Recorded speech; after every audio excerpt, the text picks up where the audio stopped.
আমেরিকার টার্গেট ছিল যে আমেরিকা তার ইরানের যে আগে যে প্রধানমন্ত্রী ছিল আহমেদিনেজাদ তাকে ব্যবহার করে সে ক্ষমতা চেঞ্জ করে ফেলবে ইরানে। তবে আহমেদিনেজাদ এখন ধরা গেছে এত বছর পর, এত মাস পরে ধরা খাওয়ার পর এখন বর্তমান অবস্থা এমন যে আহমেদিনেজাদকে তাকে গ্রেফতার করে ফেলছে এবং তাদের তাদের সকল পরিকল্পনা শেষ।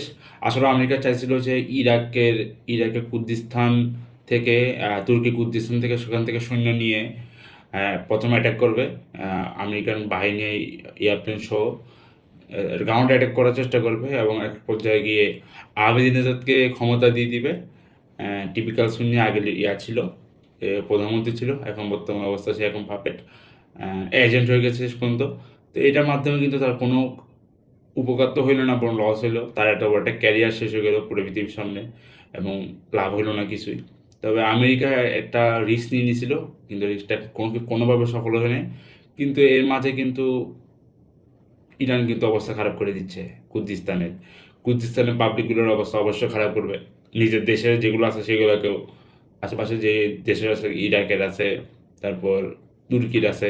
তুর্কিতে এখন সরাসরি হামলা চালায় নাই, তবে ইরাকে কিন্তু হামলা চালাচ্ছে কুর্দিস্তানের কুর্দি এলাকার ভিতর বিভিন্ন বেসে, বিভিন্ন পলিটিক্যাল অফিসগুলোতে কুর্দি। তো এটা একটা খারাপ একটা ব্যাপার যে শেষ পর্যন্ত ধরা খাইলো এবং কোনো কিছু উপকার হলো না। উল্টা তাদের সকল প্ল্যান ফাঁস হয়ে গেল এবং তাদের শেষ যে প্ল্যানটা ছিল সেটাও শেষ হয়ে গেল। অ্যান্ড এটা হচ্ছে তাদের পরিস্থিতি ইরানের। আর কি হবে, ইরান কুয়েত আর বাহরাইনকে মারে মারে শেষ করে দিবে, ছোট্ট দুইটা দেশ। যদি আমেরিকা যদি কোনোদিনও গ্রাউন্ড অ্যাটাক করে ইরানে, তাহলে ইরানও সহজে বাহরাইন এবং কুয়েতে গ্রাউন্ড অ্যাটাক শুরু করে দিবে, কারণ ইরানে অনেক বড় বাহিনী আছে। যদিও তাদের সাহস অনেক বেশি এখন, অস্ত্র যদি কমও থাকে কিন্তু সাহস অনেক বেশি। তো এটা একটা মেইন পয়েন্ট, সাহসটাই মেইন। দেখা যাক কী হয়।